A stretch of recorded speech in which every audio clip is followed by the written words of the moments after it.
Hello, magandang araw sa lahat guys. Welcome to my YouTube channel at sa aking Facebook page na George Electric Vlogs.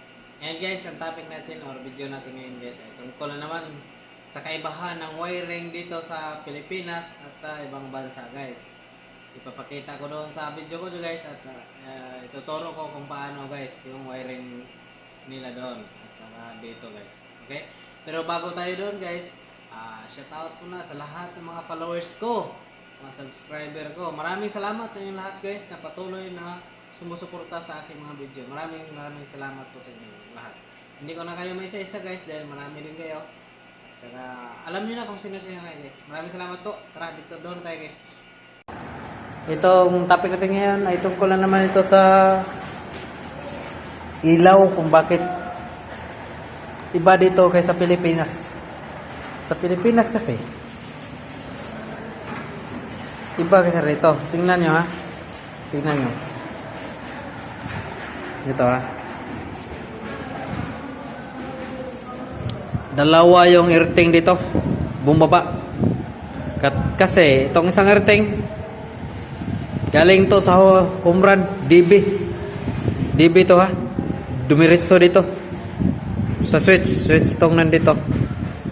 Itong isa na naman, loop to, papunta doon sa ilaw. Papunta sa ilaw. Wala kasi putol dito, walang junction box na ganyang kagaya sa Pilipinas na may splicing tayo. Dito, diretso baba sa ilaw. Tapos, bababa rin isa, papunta sa ilaw. Tapos, itong isang blow rito, ito yung kasama nito sa earthing galing sa home run. Galing to sa DB ha, bumaba dito. Tapos itong isa, ito yung loop para may buhay rin yung isang ang ilaw doon. Piece din ito. Bali loop siya para may hot. Kumbaga hot siya doon sa taas sa ilaw. Itong isa, ito yung loop return para iilaw pag switch natin dito. Iilaw yung ilaw natin. Diyan. May ilaw dyan sa taas. Kaya dito. Example ha. Ilawan namin. Awa, tingnan nyo. Tingnan nyo ha. Dalawa yung neutral nito ha. Dalawa yung neutral. Yung isang neutral, papunta sa ilaw ha. Punta dito ang ilaw. Yung isang neutral na naman, ito yung galing doon sa ilaw sa taas. Bali loop siya. Tingnan. Galing sa taas, bumaba rito, dumiretso sa switch. Tapos yung isa, yung neutral, yung earthing, pumunta dito sa ilaw. Pumunta sa ilaw.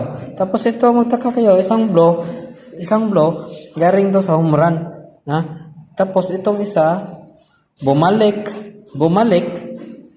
para sa susunod na ilaw na naman, loop, doon. Yan. Tapos itong isa, ito dito, yan. Ito yung return. Ha?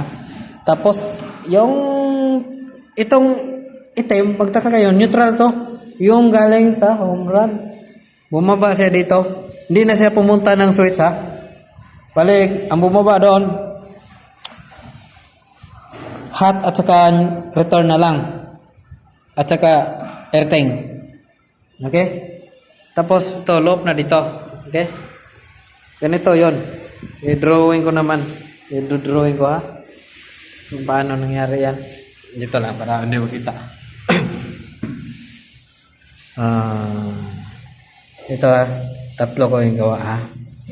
Ilaw. Tapos pagbaba. Okay. Pagbaba, itong earthing, piece to line, neutral, tapos earthing, line, neutral, earthing. Ito, earthing, bababa sa switch. Itong neutral, diretso na to sa ilaw to. Tapos ito, kayong isang blow kanina, babalik yon para sa susunod na ilaw. Okay? Sunod na ilaw ha. Tapos itong earthing babalik rin ito para papunta dito sa ilaw. Ito, sorry. Dito to papunta sa ilaw ha. Papunta dito. Sorry. Papunta dito sa ilaw. Loob ha. Loob yan. Para buhay. No. Para ito, isa na. Isa na. Punta rito. Isa. Ito na. Peace. Tapos, itong neutral, diretso na to sa ilaw ha. Diretso na sa ilaw. Tapos, itong earthing, bumaba siya. Diretso siya dito sa ilaw rin. Tapos dito sa switch, low lang siya. Walang putol yan. Diretso dito. Tapos, magtaka kayo yung isang blow doon. Bakit naging tatlo? Yun ang return pack. Para pagkadugtong yung tatlo na yan, ilaw siya. Ilaw. Tapos ito, loop na naman dito. Papunta rito. Yun. Tatlo na. Oh. Ganyan yun. Ano lang ha. Pasensya na kayo sa ginawa ko. Parang magulo ata.